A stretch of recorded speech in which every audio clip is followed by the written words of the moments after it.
I say hiyo barua hapo chini, nadhani si mnaona hiyo barua hapo chini. Mimi bwana langu la moyo na bitu niongee tu mapema hii kabla hata mambo hajakuwa makubwa. Leo kesho washambuzi watamka nalo hili swala. Sawa bana?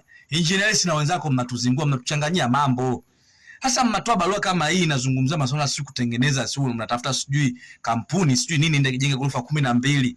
Ya nini sasa kati sisi uwanja bado hatujauona. Mpaka leo uwanja hakuna kinachoendelea zaidi kukaa vifusi tu pale basi.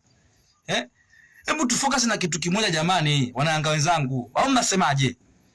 Maana Yanga imetoa taarifa kwamba inataka ijenge ghorofa 12 pale Jangwani. Sala nini? Hata uwanja bado mpaka leo. Mimi binafsi bana sijapendezwa na taarifa hii.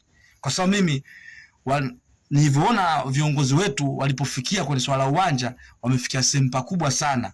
Halijaisha swala la uwanja, tunaingizwa swala lingine tena kama vile kupotezwa maboya. Sasa mnawapa wachambuzi topiki za kuongea wenyewe, mnatuzingua.